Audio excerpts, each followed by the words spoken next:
Acabamos de cantar o Salmo 54.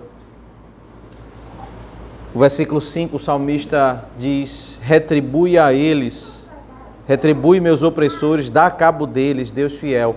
O salmista suplicando ao Senhor para que ele destrua os seus inimigos. Que o Senhor dê cabo dos seus inimigos. Romanos 12, temos um desafio, versículo 9 ao versículo 21, quando o apóstolo Paulo diz que nós não devemos orar contra os nossos inimigos, suplicar a própria punição contra os nossos inimigos, e precisamos entender como esse texto dialoga com essa recorrência dos salmos, quando o salmista, de fato, ele pede para que o Senhor retribua contra os inimigos. Romanos 12, versículo 9, diz: o amor seja sem hipocrisia, odeiem o mal e apegue-se ao bem. Amem uns aos outros com amor fraternal, quanto à honra, deem sempre preferência aos outros. Deem sempre preferência aos outros. Se Romanos capítulo 1, verso 1 ao verso 17, nós temos a introdução da carta, o primeiro trecho da carta, nós temos depois vários blocos que tratam sobre a sequência progressiva do problema e da solução, essa exposição extensa que o apóstolo Paulo está fazendo sobre o Evangelho, a doutrina da depravação, a doutrina da justificação, a doutrina da santificação, a doutrina da eleição. E agora ele entra no capítulo 12 para falar sobre as implicações disso, de como nós, ao entendermos essas verdades, devemos entregar a nossa vida para servir a Deus. E o capítulo 12, que é bem conhecido nosso, o versículo 1 e versículo 2, esses dois versículos eles servem de ponto de transição para o restante da carta. O chamado de Deus para nós entregarmos a nossa vida como um sacrifício vivo, santo e agradável a Deus, que isso de fato é o nosso culto racional. O apóstolo Paulo convoca dizendo: portanto, meus irmãos, pelas misericórdias de Deus. Quando ele faz referência a isso, ele está falando sobre tudo aquilo que Deus fez conosco.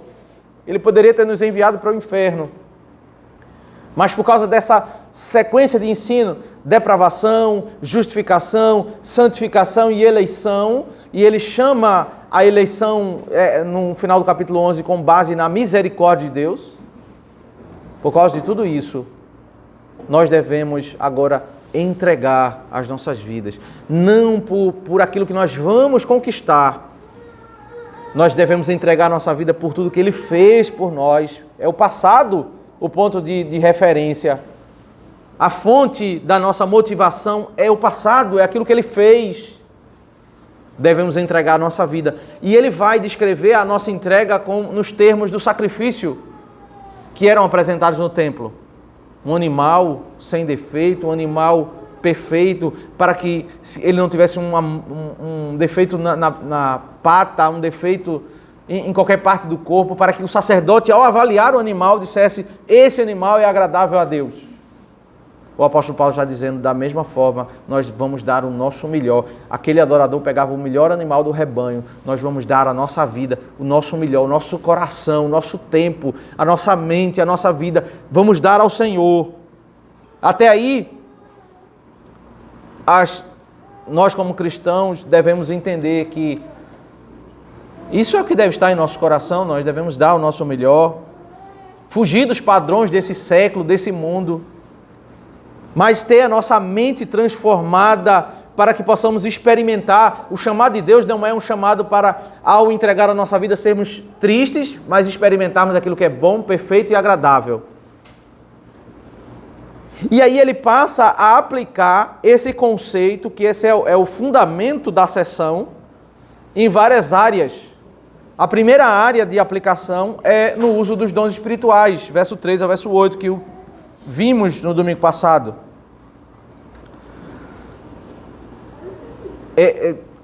À luz de 1 Coríntios, parece, meus irmãos, que existiam conflitos no meio das igrejas.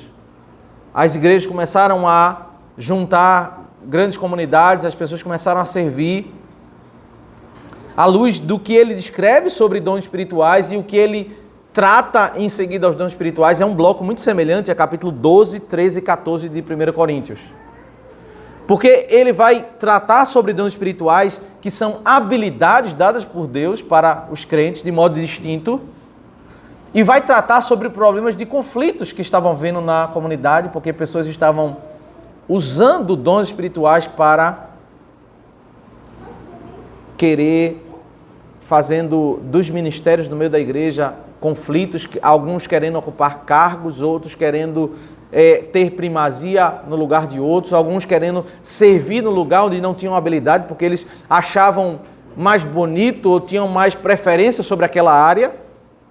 E Paulo vai tratar esse problema dizendo que o primeiro, ele vai aplicar a doutrina da eleição, e é uma das coisas que nós meditamos no domingo passado. Nós precisamos aplicar a doutrina da predestinação, da soberania de Deus no uso dos dons espirituais. Paulo vai dizer, olha, não somos nós que escolhemos as nossas habilidades, é Deus quem escolhe. E há um problema de soberba, Paulo vai tratar isso do verso 3 ao verso 8, quando eu quero servir numa função em que eu não tenho uma habilidade. A ilustração é o corpo humano, a mesma ilustração que ele usa em 1 Coríntios para dizer que alguns são mão, outros são pé. E ele usa essa ilustração para trazer o conceito da habilidade distinta e interdependência. As pessoas não são iguais. Existem pessoas que têm habilidades dadas por Deus para uma área na igreja, e eu, ao não ter essa habilidade, ao querer fazer parte de uma função que eu não tenho habilidade, eu estou sendo soberbo, porque Deus não me chamou para isso. Aí entra a doutrina da soberania de Deus. Deus é quem escolhe. Ele vai dizer isso em outros termos, em 1 Coríntios 12, diz que é o Espírito quem distribui os dons como lhe apraz.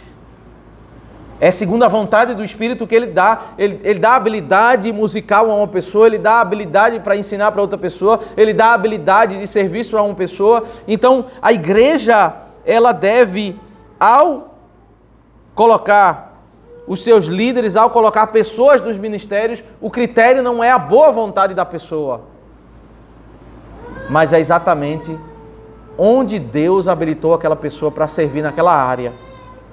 Eu falei isso aqui no domingo passado, um problema recorrente é quando a igreja muitas vezes coloca jovens que querem ir para o seminário,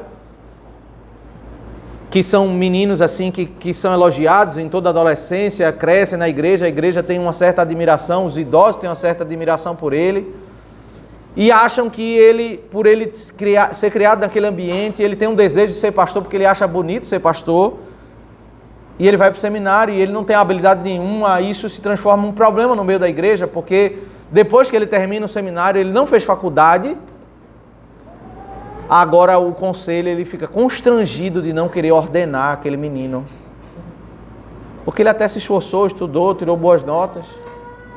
Isso se torna um problema assim cada vez maior, porque ele vai ser ordenado, ele vai casar, vai ter 2, 3 filhos, ele vai para uma igreja e a igreja não quer, não tem prazer de ouvir ele sai de uma igreja, vai para uma igreja bem menor, para uma congregação, e ele vive naquela dificuldade financeira, e ele passa 5 anos no lugar, vai para o outro, fica pulando de galho em galho, e a família padece, ele não consegue avançar no desenvolvimento do ministério, porque ele de fato ele não foi chamado para aquilo.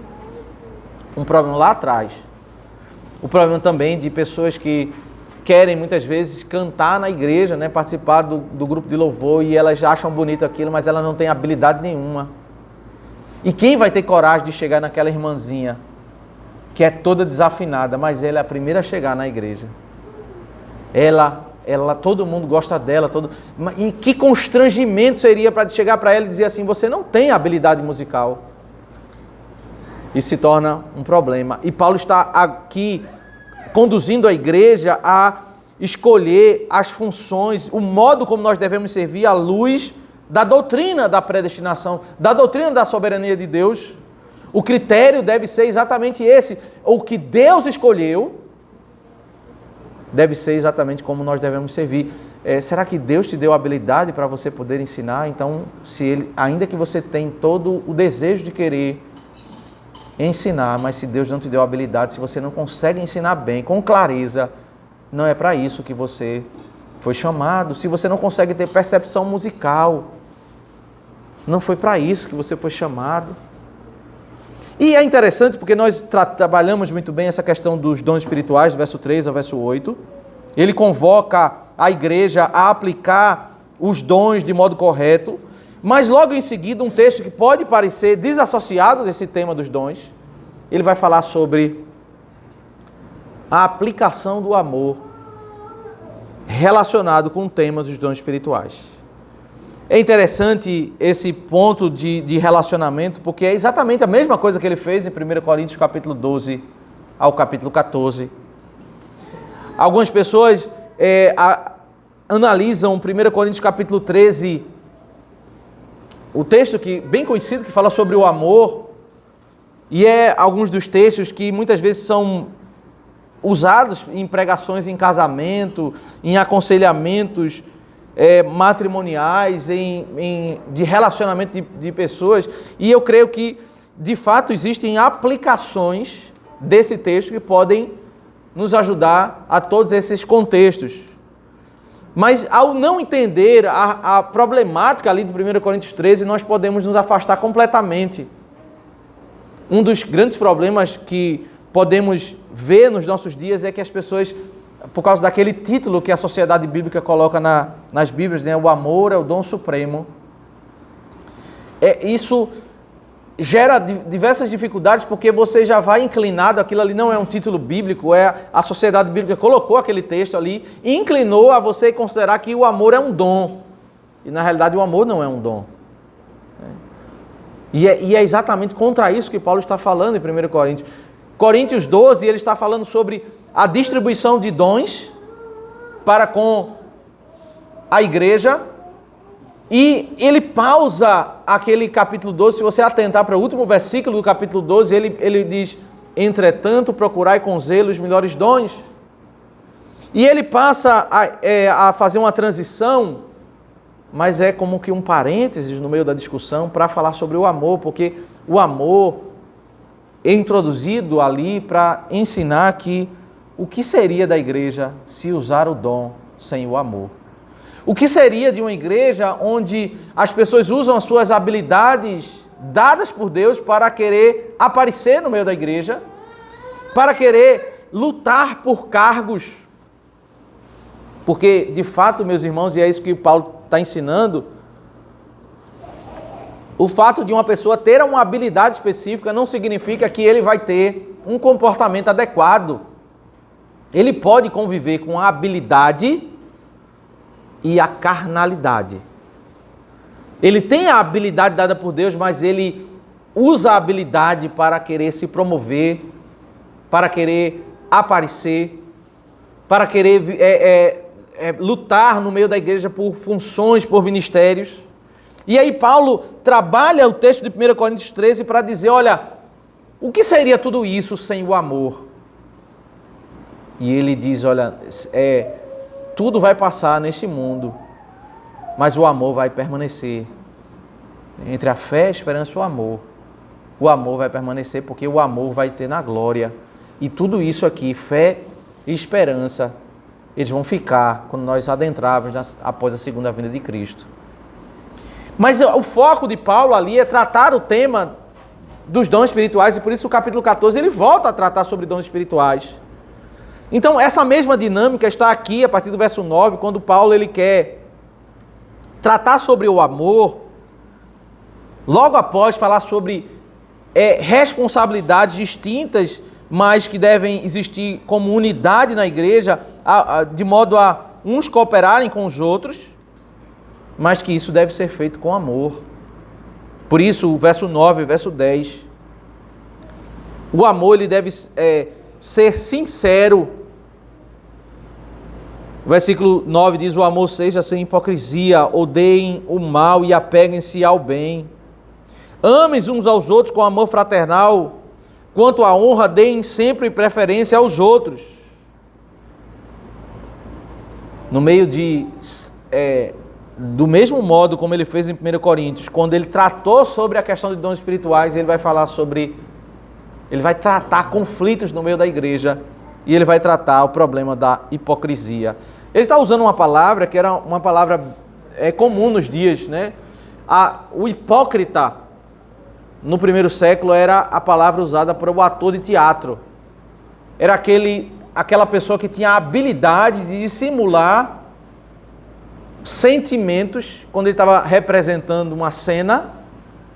Ele representava uma cena de tristeza e ele representava a emoção do choro, da angústia, representava a alegria, ainda que o seu coração não estivesse vivendo aquilo, mas como ele era um ator de teatro, ele representava aquela cena e o nome daquela pessoa que tinha essa habilidade, ele era um hipócrita.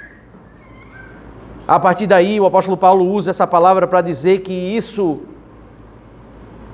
muitas vezes é praticado na vida fora desse contexto teatro, mas as pessoas, elas, no meio da igreja, porque que a hipocrisia passa a existir no meio da igreja, porque o desamor explícito é algo que não vai ser realizado comumente no meio da igreja. A igreja que professa seguir ao Senhor, ela vai muitas vezes dissimular, esconder os conflitos. Ela vai ter uma aparência externa de comunhão, de amor. Mas aí Paulo está dizendo, vocês estão sendo iguais aos atores de teatro. Quando você dentro da igreja está lutando por cargos, está brigando por causa de funções no meio da igreja, ainda que o tratamento externo é um tratamento cordial, mas o que está havendo é a mesma coisa que está no contexto do teatro. Pessoas com hipocrisia. O ódio está canalizado para o meu irmão. Mas o apóstolo Paulo diz, odeiem o mal. Ao invés de eu canalizar o ódio para o meu irmão, eu devo odiar o próprio desejo do meu coração. Eu devo, ao invés de guardar a mágoa contra o meu irmão, eu vou canalizar contra mim mesmo, contra os meus anseios, os meus desejos, aquilo que eu estou desejando, aquilo que está sendo guardado no meu coração. A mágoa, meus irmãos, ela é um ciclo que pode se transformar numa dimensão tão profunda que a pessoa simplesmente com um ato ela não consegue sair. Se ela entrar num processo, se ela imergir num processo de mágoa, de guardar e alimentar o seu próprio coração com ódio, a saída desse ciclo se torna cada vez mais difícil. O apóstolo Paulo está nos orientando como tratar o nosso próprio coração, como canalizar o ódio para com o nosso próprio coração. E o tratamento aqui é duplo, eu vou repudiar o anseio do meu coração e eu vou me apegar ao bem. Eu vou me alimentar com o bem. Eu vou me afastar daquilo que alimenta o ódio e eu vou me alimentar com aquilo que vai me promover o tratar do meu coração. Vai ficar claro à luz do texto que esse odiar o mal é muitas vezes, meus irmãos, você lutar contra o seu próprio coração quando você não fez nada de mal a uma pessoa e a pessoa te faz o mal e o seu coração clama por vingança. É esse mal que você não iniciou, mas que pode destruir o seu próprio coração. Você pode ser consumido pela mágoa. Odeie esse mal e apeguem-se ao bem. Apeguem-se àquilo que vai alimentar o meu coração a me afastar disso que está clamando no meu coração por vingança. Essa dinâmica, o apóstolo Paulo faz isso em Efésios capítulo 4, quando ele fala sobre nós fazermos um capítulo, né, um bloco, capítulo 4, 5 e 6, quando ele fala sobre transições. Deixem isso e peguem aquilo. Deixem isso e se encham daquilo. É o bloco no capítulo 5, ele fala sobre encher do Espírito. Mas a partir de todo o capítulo 4, ele fala sobre substituições que nós devemos fazer. Não se vence a mágoa do coração sem você encher o seu coração, sem você entender que a maldade iniciada por uma outra pessoa não justifica nós guardarmos mágoa no nosso próprio coração. Eu preciso me apegar a esse bem, a essa verdade, para que eu não possa ser contaminado com aquela maldade. Certamente o primeiro contexto disso aqui é as disputas de cargos ali na igreja de Roma. Por isso ele convoca a igreja, veja o versículo 10, diz: amem uns aos outros com amor fraternal, com amor de irmãos. Vocês não estão no meio de inimigos da igreja, vocês não estão no meio num ambiente de guerra. Vocês devem ter um amor no meio da igreja, como entendendo que vocês são família, vocês são irmãos. Parem com as disputas, parem com as mágoas, parem com o ódio. Sirvam cada um no seu devido lugar, mas coloquem esse amor fraternal na vida da igreja.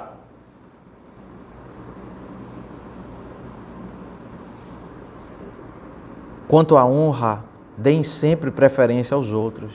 É exatamente o ensino contrário da disputa. A disputa eu vou dar preferência a mim mesmo, eu estou em primeiro lugar, eu sou o mais qualificado para fazer isso ou aquilo. O apóstolo Paulo diz: deem preferência aos outros, são seus irmãos. Não se coloque acima das outras pessoas. O problema dos conflitos, o problema que está relacionado em primeiro lugar, a soberba de pessoas quererem ocupar cargos que eles não são chamados. Se a própria pessoa dissesse assim: eu não vou ocupar aquele cargo, porque eu não tenho habilidade para aquilo ali, alguns problemas já seriam resolvidos no meio dessas igrejas. Geralmente nós vemos isso em igrejas grandes, né? Disputas, às vezes até conchavos para as pessoas quererem ser presbíteros na igreja, ocuparem cargos. Disputas por ocuparem ministérios específicos da igreja. Não fique... As pessoas fazem até... É irônico isso, né? As pessoas fazem campanha. Isso é um fato, é uma realidade no meio. Fazem campanha para serem eleitos. Pedem indicações no meio da comunidade. Isso é uma realidade. E o que Paulo está tratando é exatamente isso. Essa carnalidade de você buscar ter preferência, dê a honra ao outro. Não vivam disputando em conflitos. Vivam o amor sem hipocrisia, porque eu digo que eu amo o meu irmão.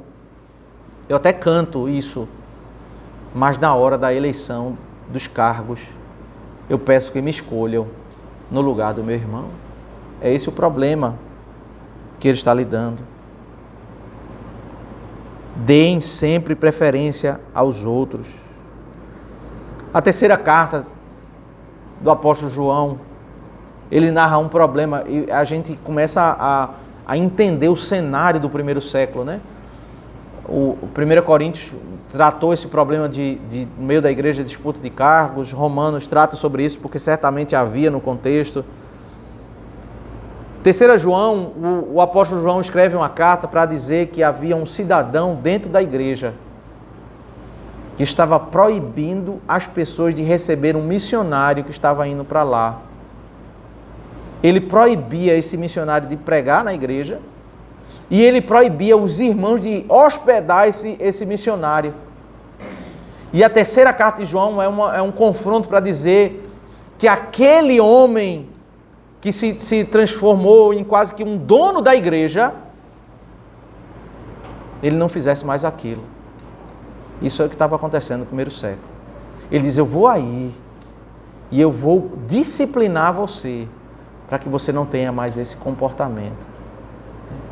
Esse era o que estava acontecendo. A pessoa, ela entra na igreja, ela começa a servir, ela começa a se achar dono de uma função, a querer, ela se perde, ela usa aquilo ali não para a glória de Deus, não para o benefício da igreja, mas ela começa a usar aquilo ali como se fosse uma posse dela, se transforma numa idolatria. Paulo, ele quer, e perceba que o tema continua sendo dons espirituais, porque no verso 11 fica claro isso, quando ele agora vai tratar sobre zelo. Verso 11 ao verso 13, ele está falando sobre o modo como nós devemos servir, e ele vai dialogar com os tópicos dos dons espirituais. Quanto ao zelo, não sejam preguiçosos. Por um lado, você não deve lutar por cargos. Mas ao assumir cargos, você não pode fazer de qualquer forma, você tem que fazer com zelo, com dedicação. Sejam fervorosos de espírito, servindo ao Senhor. Ele está falando sobre a mesma temática que ele iniciou no versículo 3, que é sobre o modo correto de uso dos dons espirituais. Primeiro, eu preciso entender onde Deus me chamou para eu trabalhar. Segundo, ao ter essa habilidade, eu devo fazer isso com dedicação. Não ser preguiçoso, mas ser fervoroso de espírito, servindo ao Senhor, dando o meu melhor, entregando a minha vida. Isso é uma aplicação de Romanos 12, verso 1 e verso 2. Entregar a minha vida para servir ao Senhor. Verso 12 diz: alegrem-se na esperança, sejam pacientes na tribulação e perseverem na oração. Não podemos deixar as lutas da vida atrapalhar. Um problema pode ser a preguiça, um problema pode ser a tristeza. Atrapalhar essa nossa entrega de dar o nosso melhor ao Senhor. É verdade que às vezes podemos passar dias onde a tristeza toma conta da nossa alma.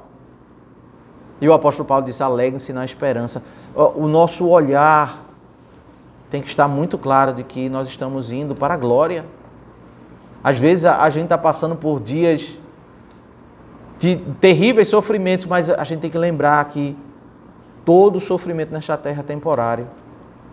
Então, o chamado para eu me alegro na esperança de que eu vou passar por esse problema, que eu estou indo para a glória, de que eu sou um peregrino.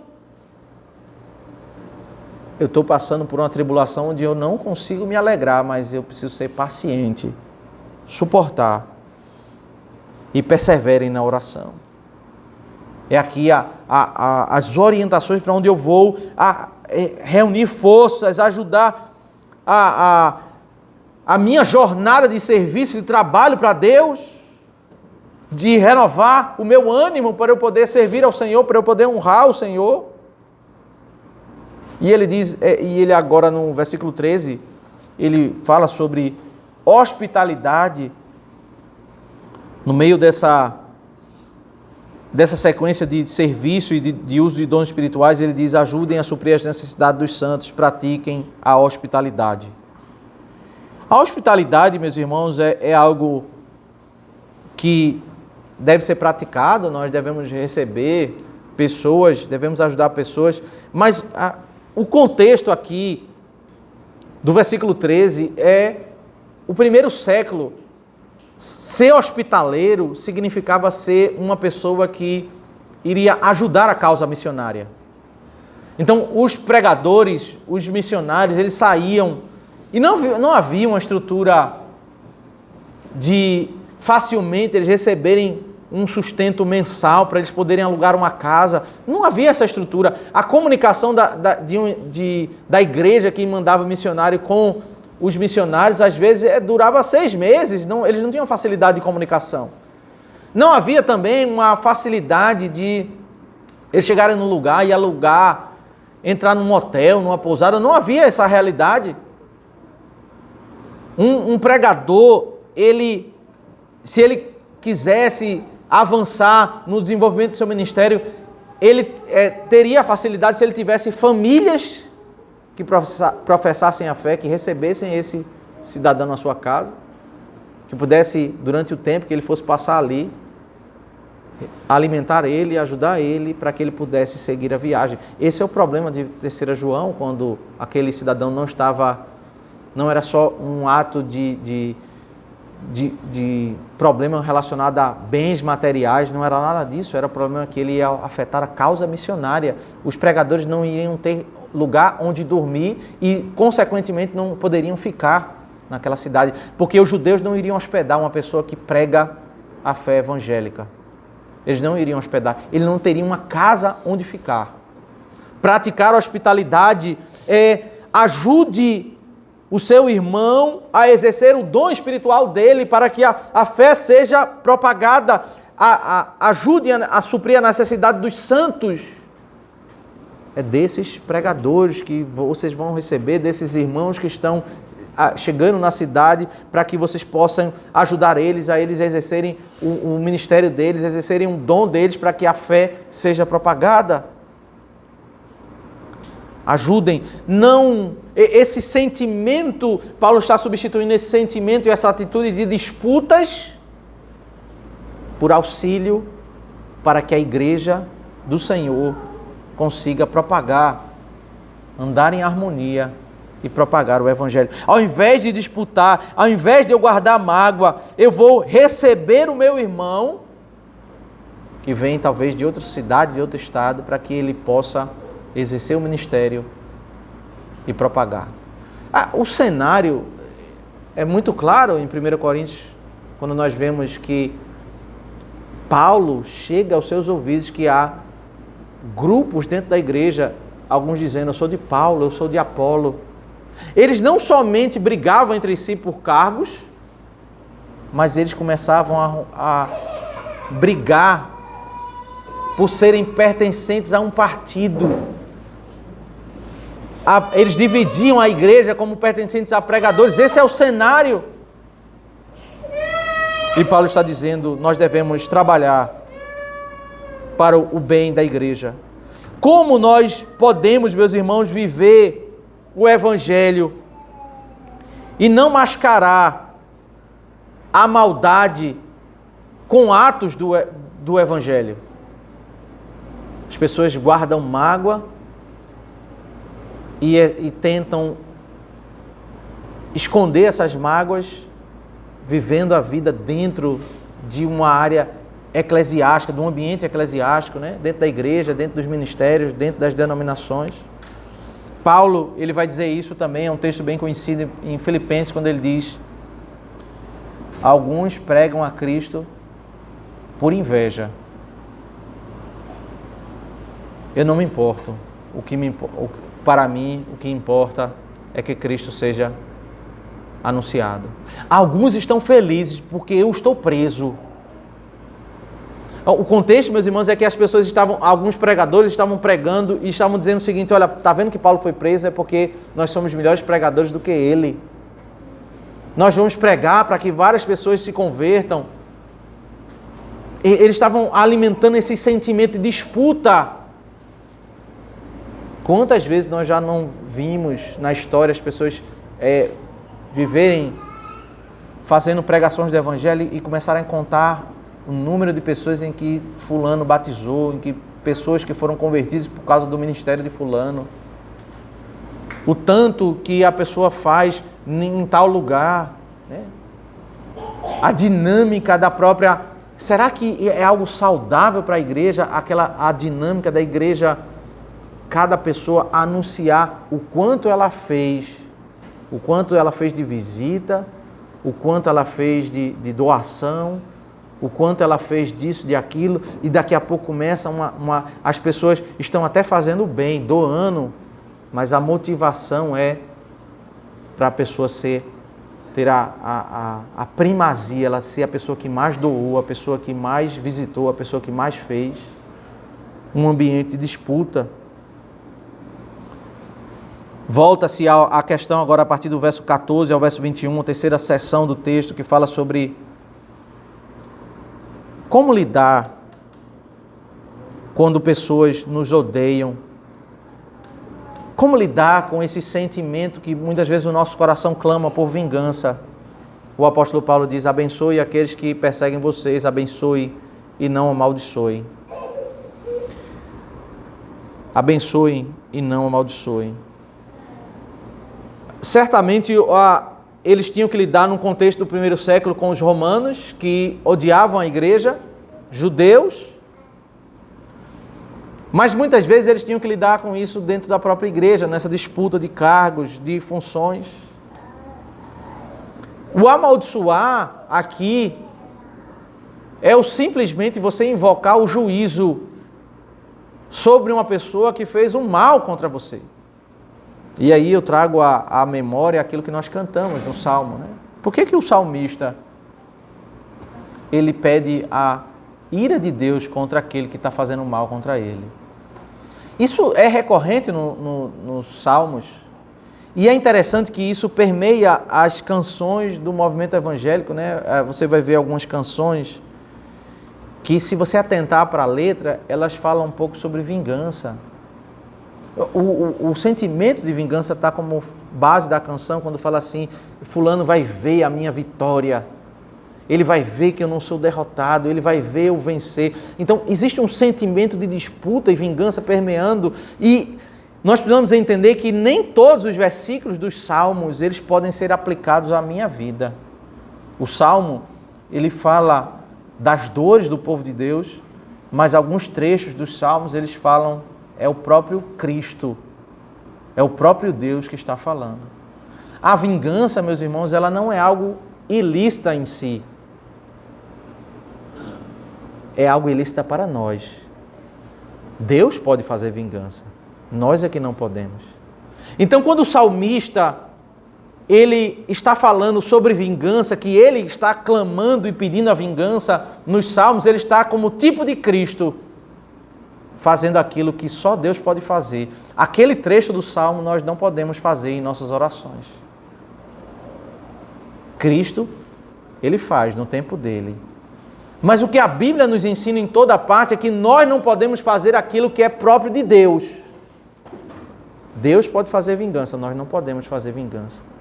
A vingança também, em Romanos 13, nós vamos estudar mais esse texto, ela também pode ser aplicada pelos ministros vingadores de Deus, que são as autoridades civis. Aí sim, o rei pode fazer vingança, os juízes podem fazer vingança, a retribuição. Mas nós, individualmente, nós não podemos fazer vingança. Então, quando nós estivermos lendo os Salmos, cantando os Salmos e entendendo trechos que invocam a vingança, aquilo ali é algo próprio para o rei, é algo próprio para o Messias.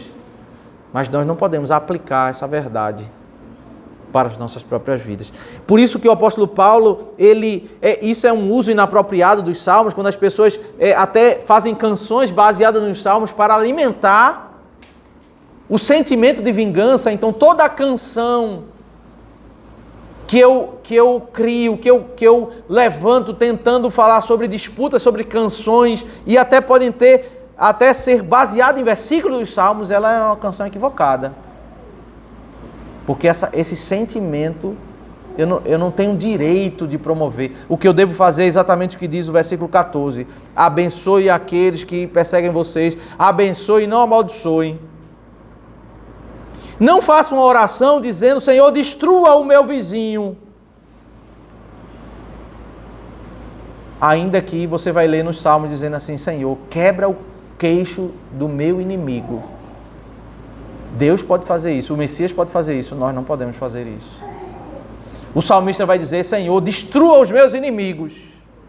Essa oração eu não posso fazer. Destrua os meus inimigos, eu não posso fazer essa oração. Abençoem aqueles que perseguem vocês. É aquele que está fazendo maldade contra você. Você não fez nada de mal contra ele, mas mesmo assim você não pode guardar mágoa dele. Abençoe e não amaldiçoe. Esse sentimento de disputa, de ódio, ele tem que ser arrancado no meio do povo de Deus. Deve haver, meus irmãos, uma participação no sentimento. Ele está tratando esse ambiente de disputa e ele diz: alegre-se com os que se alegram e chore com os que choram. Você já viu aquela pessoa que acontece uma coisa muito boa na sua vida e parece que ela fica com raiva? Ela não consegue se alegrar com a sua vitória. Ela vê você avançando profissionalmente, avançando, tendo alguma coisa boa, e ela fica chateada. Você até sente isso, às vezes as pessoas não querem nem contar para tal pessoa que você está alguma coisa boa na sua vida, porque aquela pessoa, ela tem algo muito claro, ela tem inveja, ela não consegue ver a sua alegria, ela não consegue se alegrar. Ela não consegue conviver com a realidade de que você se desenvolve muito melhor naquela área do que ela. E a inveja é tão grande que ela passa a ter raiva com a boa notícia. Sabe aquela outra pessoa que você passa por um sofrimento terrível, uma dor terrível, e ela não consegue, ela é insensível, ela não consegue chorar com o seu choro?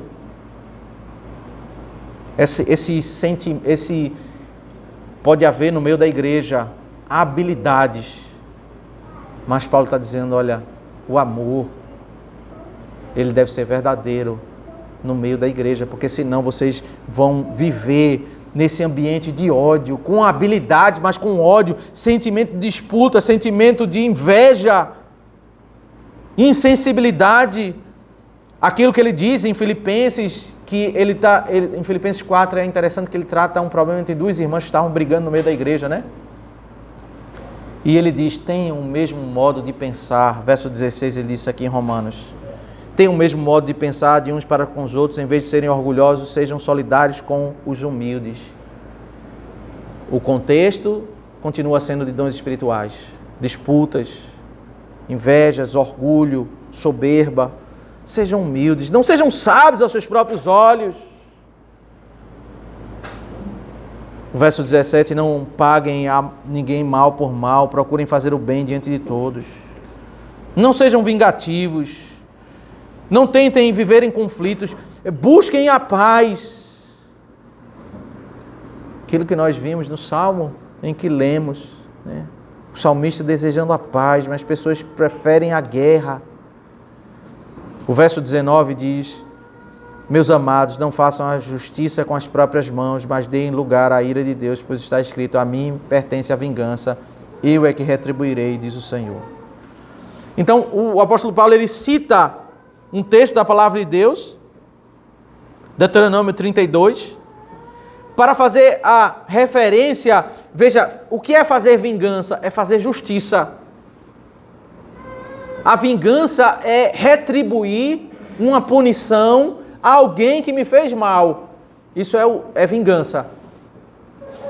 Mas o apóstolo Paulo está dizendo que nós não podemos fazer justiça ou fazer vingança com as próprias mãos, porque isso é algo que é de direito de Deus e nós não somos Deus.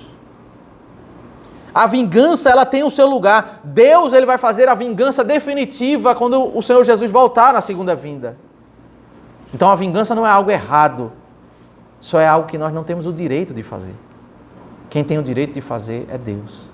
Quando nós fazemos vingança, nós estamos tomando o lugar de Deus, porque a Escritura diz, a mim me pertence a vingança, isso aí, eu é que tenho o direito de fazer.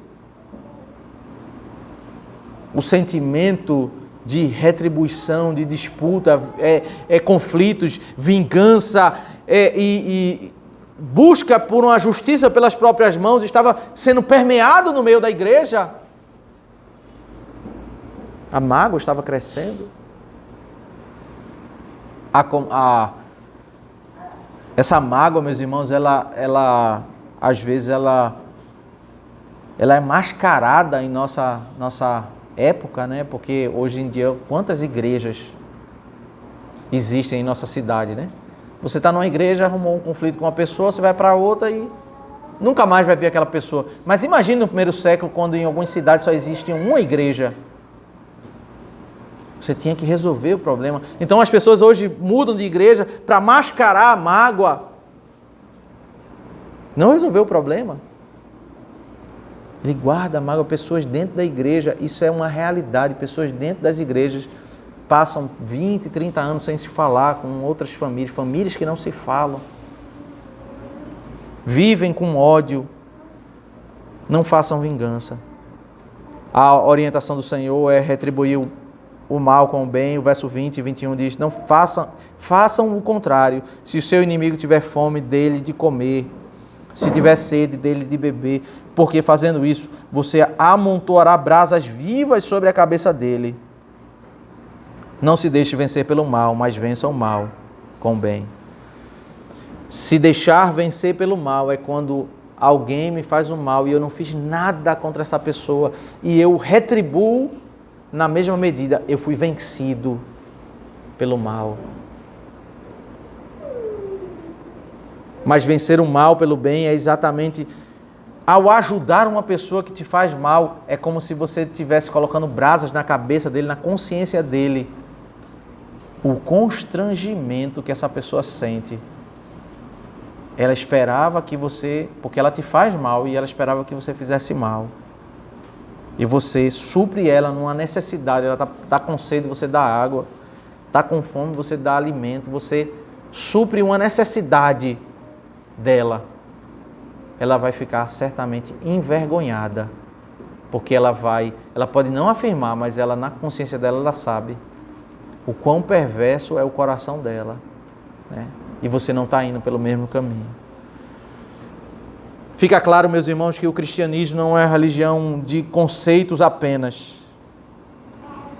Porque depois de falar sobre a obra de Deus, a predestinação, a santificação, a justificação, Paulo agora está convocando a igreja, que pode ter muitos ministérios, muitas pessoas, e ele está dizendo, olha, cuidado para vocês não serem hipócritas. Cuidado. Vocês devem ser um povo que tem que servir, dar o melhor para Deus, ser entregues na oração, perseverar, devem amar os seus irmãos, não podem guardar mágoa. Vocês devem ser um povo que dá frutos. Perceba a ilustração lá de Isaías, a vinha. O povo do Senhor é aquele povo que dá frutos. A igreja do Senhor é uma igreja salva pela graça, mas é uma igreja que tem que dar frutos. Precisamos, meus irmãos, meditar sobre a natureza do amor. A nossa geração diz que amor é sentimento. Tanto aqui, como em 1 Coríntios 13, amor é atitude.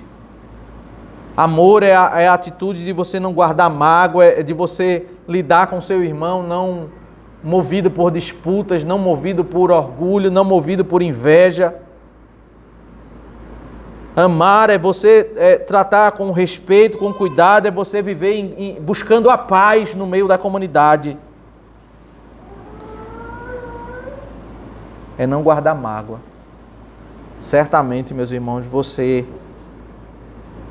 como eu, como qualquer uma pessoa, deve assimilar essa verdade, entender esse perigo que todos nós temos de guardar mágoas. O apóstolo Paulo está falando para a igreja. A realidade da igreja de Roma é a realidade da igreja de Corinto, é a situação que está acontecendo lá na igreja que o apóstolo João está escrevendo em 3 João. Situações de conflitos, de mágoas, de inimizades percorreram a história da igreja e ocorrem diariamente, continuamente na realidade das igrejas nos dias de hoje. Esse é o ser humano. E o apóstolo Paulo está dizendo, devemos viver o evangelho sem hipocrisia. Porque essa é uma realidade, não é a realidade de uma igreja A que não é da igreja B, é a realidade do povo de Deus. Esse é um problema que pode surgir no meio do povo de Deus e nós devemos tratar. E começamos a tratar quando nós tratamos o nosso próprio coração. Odeiem o mal. Tratem o próprio coração para que não deixar você ser consumido pela mágoa. E apegue-se ao bem. Sabe quando você está com mágoa de uma pessoa e alguma pessoa vai te visitar e ela, ao invés de te ajudar, ela começa a alimentar aquela mágoa?